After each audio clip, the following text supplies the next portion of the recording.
All right. How's it going, my magnificent sons of bitches? I've decided to come back, and I guess this is kind of a big topic. Well, it's not really a big topic, but it is what it is. It's basically a lot of this because, like, Facebook and Twitter, they're since they've been kind of marginalized and not a lot of people use them anymore. Basically, all you see are these random sites posting basically their little own product or whatever it is now. So like Facebook and Twitter are not what they once were. It's just basically a marketing platform for various people to post stuff that you probably rather don't care about. You know, for the most part, right now I am interested in college football. So I see a lot of the TCU, Georgia stuff, which, it is what it is. Since I don't get on Facebook quite as much as I used to, because nobody's really posting and there's not really a lot going on. The other thing that comes up on my feed more than anything else is the comic book forum stuff, which is mainly a lot of the news has been surrounded by the DCEU, and James Gunn's took over the DCEU. Now, as a DC fan, ultimately, I got to sit there and say that probably the best movie to come out of the DCEU has been Black Adam. The movie was pretty solid. Dwayne the Rock Johnson played a hell of a Black Adam, and ultimately, uh, the supporting cast was pretty good. The movie was a feel-good movie, kind of a throwback to what they had going on in the Marvel universe whenever they were starting to bring it up with Iron Man. Ultimately, the movie didn't do as well as DC wanted it to, so they decided to go with the lesser choice of James Gunn coming in and taking over the DCEU. Now, I'll give James Gunn this. He, did a hell of a job with the Guardians of the Galaxy. For what it was, but for the most part, James Gunn is one of them guys who was given a chance, he was given an opportunity, he was kind of hungry, and he took advantage of that opportunity, but he was still probably under the control a lot of Disney and what he could and could not do. So any of the bad ideas that he would have probably taken, for the most part, you look at the DC. What's up, Steven? We need to do a college football video. We really do. TCU's in the title game, and we need to hop on your channel and do a football. We should do it tonight before the championship. But with that being said, I'll go ahead and go on with the DCEU. The direction that it's going. And when you look at James Gunn, he's going to take it in the direction of Peacemaker, which is John Cena's role, which isn't a very, very popular movie, and neither is The Suicide Squad. The new one that came out, not the original one with Will Smith. I know that a lot of people have seen that Suicide Squad and liked it, but ultimately, James Gunn did his own reboot. It wasn't that great, and in fact, I'll go as far as to say that it absolutely fucking sucked. Um, it's not that good. We know that he likes Pattinson, the Twilight goof as Batman, and the Batman movie was absolutely woke trash. If this is the direction that DCEU is going to, like the Betaverse, I'm not going to be inclined to go and see the product. Actually, my favorite character is Superman. Hopefully, they can do right by that. But I don't put a lot of confidence in James Gunn at this point in time. Given his record, he's already bringing back Ezra Miller, so it looks like they want to go to like the Betaverse, a low bar, I guess more of a millennial type of superhero where everybody are, it's going to have the woke overtones where they're going to be more like social justice warriors. And I wouldn't be surprised because that's been the direction that the DC comics have gone. Um, hope they do right by Superman too. Yeah, I know you're a Superman fan just like me, Summer. And yeah, it's kind of disappointing to me personally. They should have just went ahead and went with Dwayne the Rock Johnson because I think that there was more potential in what he was doing with the Black Adam. He bought in Superman, he bought back Cavill and or Cavill, however you want to pronounce it, and it looked like it had potential to go a different direction, particularly if they stuck with the Ben Affleck Batman. Um, I just thought that there was probably more that they could do there. Um, Ultimately, you know, I think that the kid, if you're going to do a Man of Tomorrow, I think that the kid that played Atom Smasher in Black Adam should be considered for the role of a younger Superman if you're going to go that route. He had the charisma. I liked him in that movie, and I think he would be a compelling Superman that a lot of people would enjoy. His delivery, his dialogue. He just had the charisma to go ahead and pull off a younger, carefree Superman. That would be my personal choice. And then if you want to go ahead, and I think that they want to go ahead and bring Jason Momoa back, but bring him back as Lobo. Uh, that'd be a pretty cool. He would make a really, really good Lobo, I think. But James Gunn, that's kind of like a lighter version of Superman. And from what I am to understand, with the Dawn of the Dead stuff and given James Gunn's history, he's not good at making light films. He's good at making darker films. Even to a degree, Guardians of the Galaxy was a little dark, but the character development was still Disney, so they had a lighter tone to it. And then ultimately, they just kind of fell off a cliff. Disney did with going too woke. Introducing this identity politics into anything is just going to be basically ingesting poison. And this is what DC has been doing. This is what DC has been doing for a long time. And well, I won't say they've been doing it for a long time. I think where DC screwed up in the beginning is they were taking too much inspiration from Atlas Shrugs. And like I said, you go ahead. It was, the film was produced by Atlas Entertainment, and they even used actors from the Atlas Shrugged movie. So I think that that's kind of the approach that they were taking. And to be honest with you, it was the wrong approach, particularly in our political environment. And so I think that's with the Snyderverse coming in, he was trying to do the Injustice storyline, putting a lot of drama in, kind of, it kind of stalled out the DCEU. And when you're going to go see a superhero movie, you want to see a superheroes inspire you to do things. You know what I'm saying? They should motivate you. And none of these movies, even from the Marvel perspective, but none of them really motivate you anymore. They don't inspire you anymore. They're usually more dark. They're usually more, I guess, they leave you feeling a little bit apathetic about the situation. And ultimately, it's pretty much gone away from the basic formula of these people or these characters overcoming issues and rising up to the occasion to save the day. They don't do that anymore. And ultimately, I think that's a testament to the industry being in Hollywood. As you look at Hollywood right now, you look at California, and it does look like a dilapidated shithole.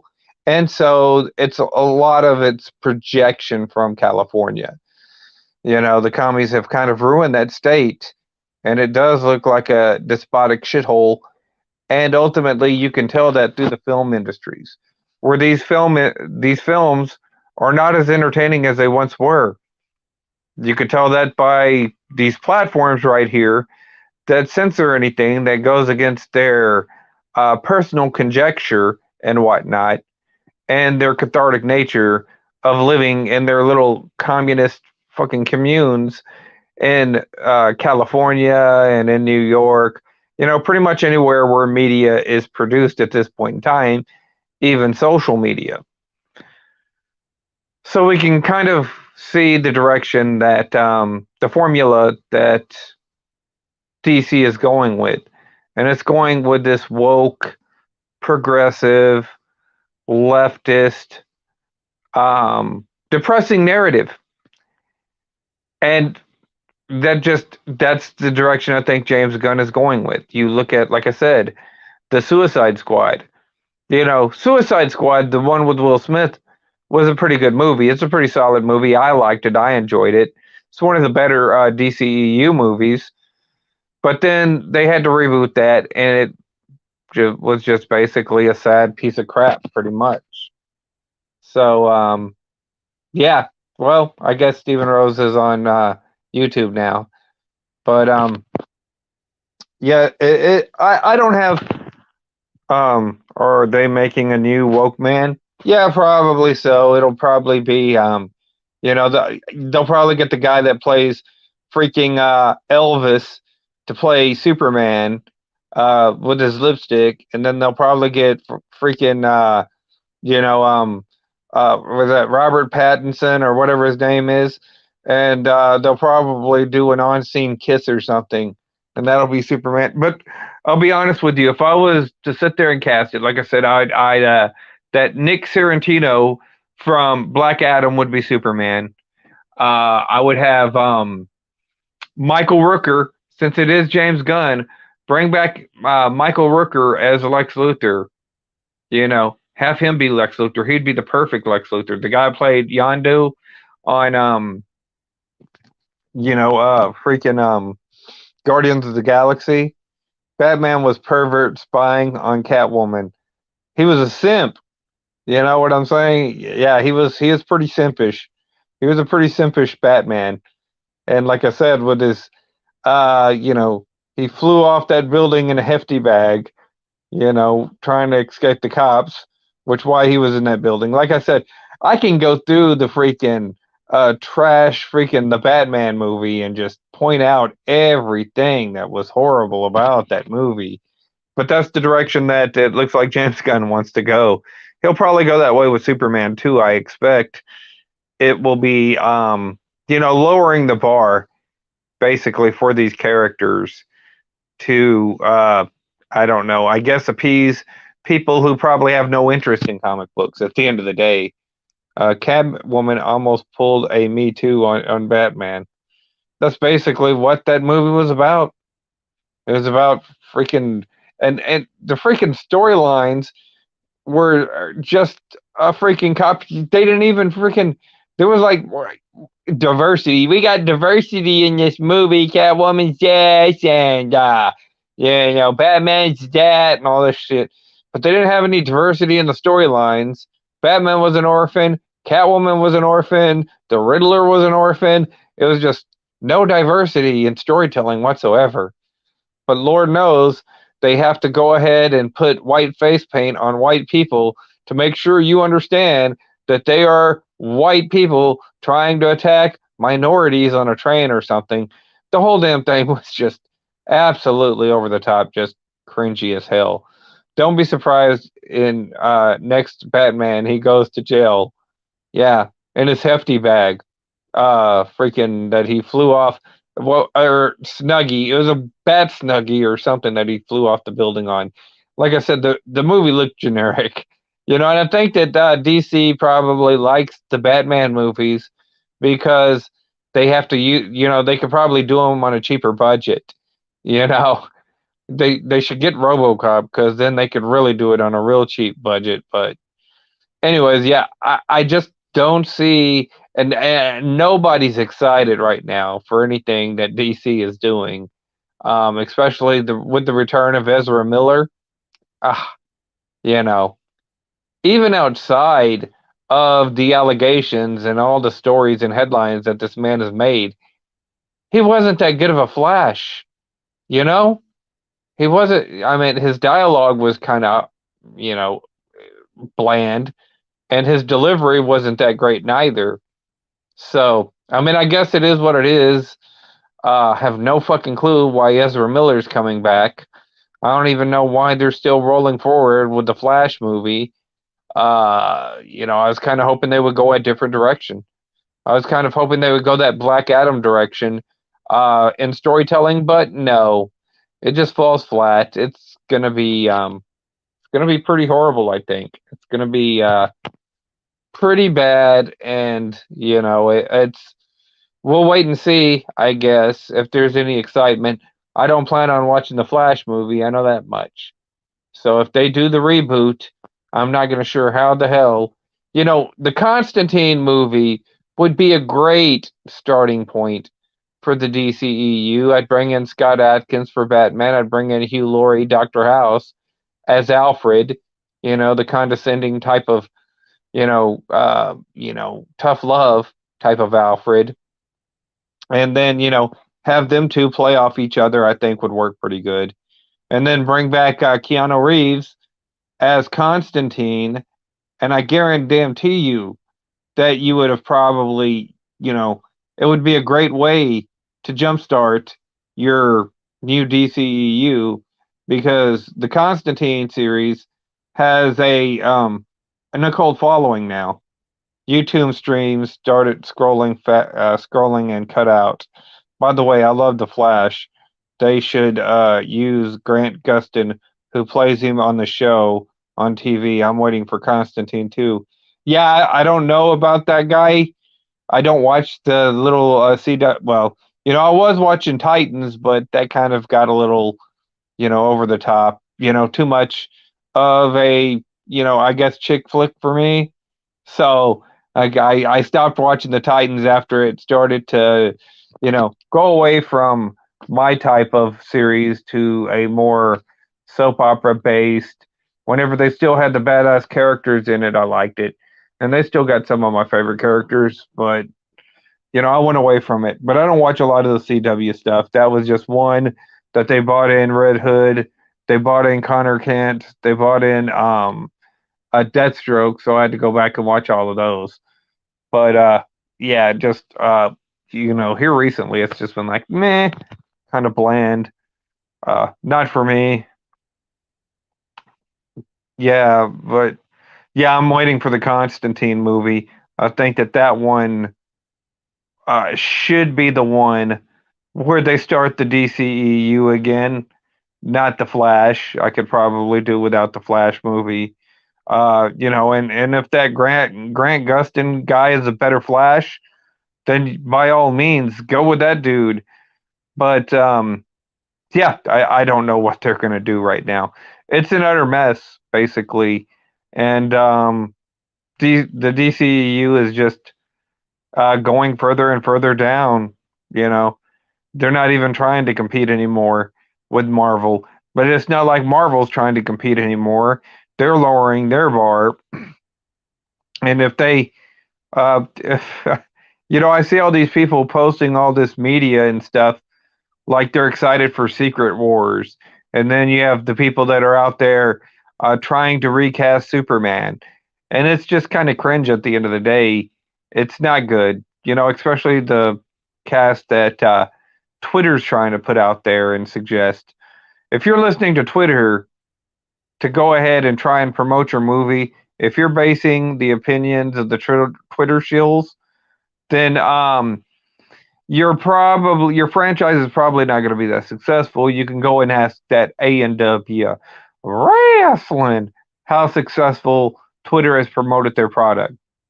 And to be honest with you, it's just it's just a lot of it's went downhill. It's gone downhill. Nobody on Twitter nobody reasonably uses Twitter anymore to market anything. And I can tell you right now, the traffic on Facebook is at an all-time low. Twatterlop, yeah, pretty much. Yeah, it's just nobody's there. Basically, it's all shills. Basically, it's just I don't even know why Elon bought it. Although I do like trolling them on. Well, I don't even troll them anymore on Twitter. But I mean, at the end of the day, what's the point? I'll just go on their little YouTube channels. YouTube is losing its steam as well. Not a lot of people get here on YouTube neither. It's not a lot of, so I don't expect to build up a real organic audience on YouTube anymore. That's why I don't do a lot of these videos. You know, I every once in a while I'll drop a video just to keep some content up, but I don't expect a very big organic audience on YouTube or on Facebook, to be honest with you. It's not the same as it was back in 2012, 2013, 2014, 2015, when people were excited whenever people would drop their next videos. It's not that way anymore. And then you have all these people that put the advertise, the ones that are in there that are not connected to anybody. They put 15 freaking commercials in their videos, and it's like, come on. Are you really expecting to get rich off of YouTube? Because that ain't happening anymore. So anyways, it'll be the next platform. I don't know what the next platform will be, but there'll be another platform, and it'll replace these platforms and be more organic. And yeah, more people start migrating to those. And ultimately, your YouTubes and your Facebooks and your Twitters are becoming much like MySpace. They're going to be that thing that was once a thing. Do you remember Facebook? Do you remember YouTube? Yeah. Well, you're on another platform. So yeah, just waiting for the markets to open for these people to understand that nobody likes their stuff, and so they can't help themselves. They'll screw up another product. They screwed up. They screwed up Star Wars. They screwed up Star Trek. They screwed up sports. The NFL, the NBA. They screwed up. They screwed up the DC, or they screwed up Marvel, and now they're screwing up the DCEU, and that's kind of what they do. So yeah, I just figured I'd go ahead and do a video and do my quick take on it. I know that I see a lot of people posting about it.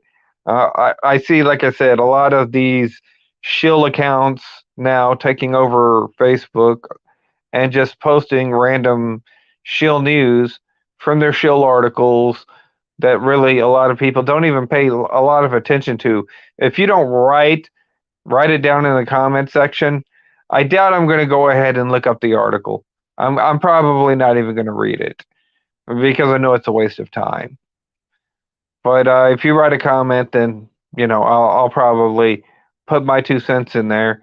But I can tell you right now that the shills are not going to like my 2 cents. Like I said, for right now, I've kind of got more into college football, pulling for TCU. But I could tell you right now that TCU's probably, if I wouldn't put my money down on TCU. I know a lot of people that are trying to sit there and hype up TCU, and that seems to be what they do when they want to go ahead and swindle people out of money. Is they'll hype up, oh yeah, TCU could win, so they're already setting up. They're already setting up people because they know at the end of the day it doesn't really matter. You can go ask Texas. Yeah, you can't play the refs. You know what I'm saying? The refs always win. So, and I'm pretty sure that's going to be what happens.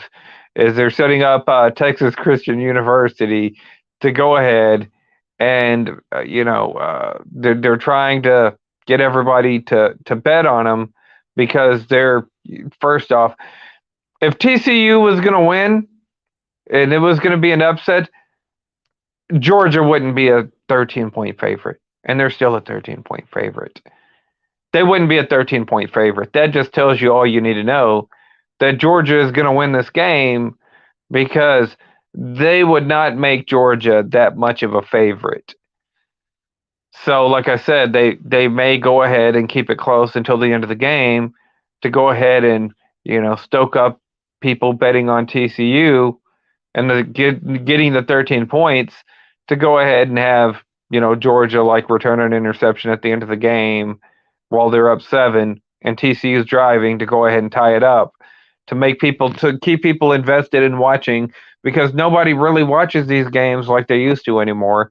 It's another product that they're killing off slowly with the Alabama, Clemson, Alabama, Clemson, Alabama, Clemson, Alabama, Clemson. And no, people will sit there and say you're exaggerating, but that's pretty much it. You get Ohio State every now and again, but those are pretty much, it's basically becoming a monopoly, which isn't the product of fascism. Isn't the product of capitalism. It's the product of fascism. So yeah, that's pretty much what it is. So I wouldn't be going around putting a whole lot of money on TCU. If the betting line was a little bit closer, like if it was 3 points, you know what I'm saying? If it was respectable, then yeah, I would probably say, okay, yeah, TCU could come out. They could upset, technically on paper. They have the more experienced team all around. Uh, they have more of a home field advantage in California than Georgia does. California is a little bit closer to Fort Worth than it is Atlanta, so they had home field advantage against Ohio State, and ultimately that could be considered a factor against Ohio State. But and I expected Georgia to really beat Ohio State pretty good. Not because they were that much better. I didn't think that they were better than Ohio State, but because they were at home, basically. So it's like a home game for them. So yeah, it's going to be another Georgia championship. We know that college football is, they see everybody out here losing interest in the SEC and these titles. They see people losing interest in Alabama. The people who are kind of tired of the SEC controlling college football as it is, and seeing the Alabamas and the Georgias get a free pass. They've been speaking up here lately, and so yeah, they'll go away from Alabama, but they're trying to transition to Georgia, and so I don't think that there's going to be much of a chance that TCU wins this game. And I'm not saying, because I hope they win. I do. I'm pulling for them. Uh, you know, and like I said, I do think that they have the team to win. They have one of the best running games in the country. They have a lethal passing game. Their defense really impressed me against Michigan. That was what I thought was going to be their weakest thing, was their defense, and their defense did a pretty solid job. No, the points weren't taken off the board for Michigan, and if the game was actually called right, then TCU should have beat Michigan 58-38. It shouldn't have even been as close as it was, because the one touchdown that the Michigan fans keep complaining about that was taken away from them was due to the officials missing a pass interference call that led to one of Max Duggan's interceptions that should have never happened. So it actually kept the game closer than it should have been. So, yeah. And no, Alabama did not deserve one of the 4 playoff spots. Absolutely not. They should have lost to Texas. They should have lost to Texas A&M, and they should have lost to Ole Miss. And they, did end up losing to LSU and Tennessee.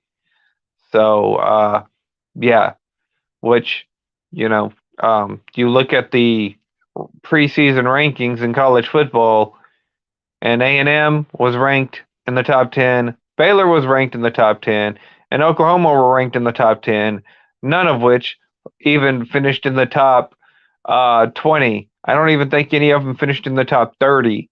And in fact, I don't even think any of them finished in the 40.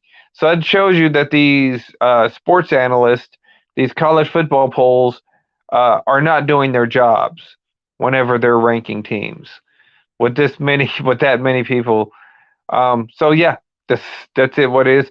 But yeah, I'm pulling for TCU. I certainly hope that they win. I just, like I said, if you're a betting person, I certainly wouldn't bet on TCU to win this game. I wouldn't, because like I said, they're giving you too many points.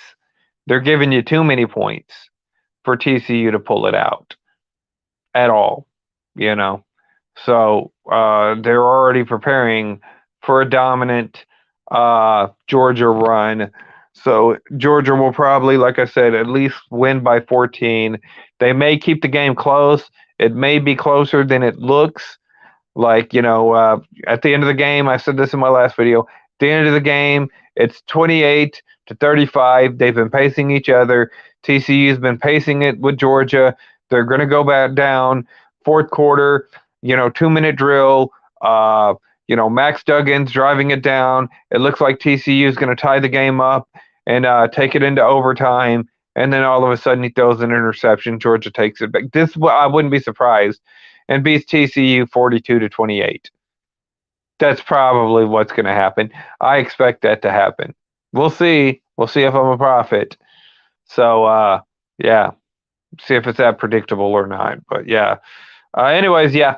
But I will be pulling for TCU. The title means more to the Big 12 after basically the SEC has taken many of our teams from the Big 12 because the SEC has ultimately killed interest in college football. So they have to kind of act like scavengers and take teams out of the Big 12 to inject into their conference so they can get viewership and ratings back up. And that's why they pulled Texas and Oklahoma, the main two teams in the conference. But it'd be nice to see, if a Nebraska, and I hear these fans crap on Nebraska, they crap on Colorado, they, Texas A&M, it's always been hit or miss for them.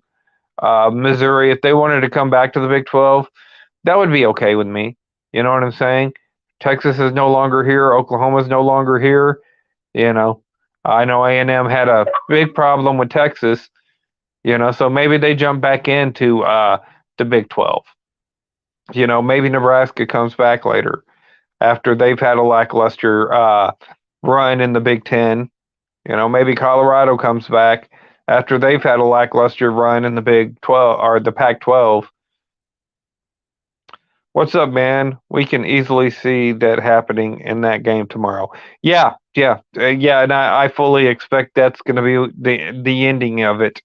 Because like I said, to me, these games are more like WWE than they are, actual sports anymore.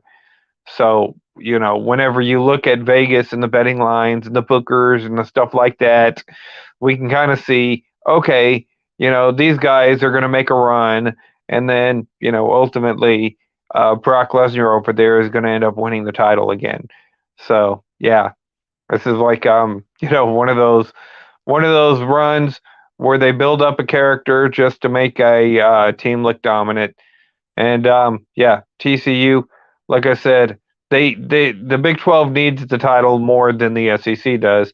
The SEC pretty much has made a mockery of the title, and it looks more like charity at this point in time. It's SEC charity, basically, is what it is. They should just call it the SEC Invitational.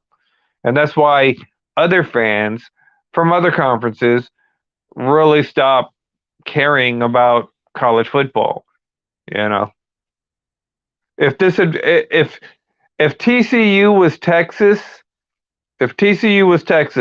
the betting lines wouldn't be this far off.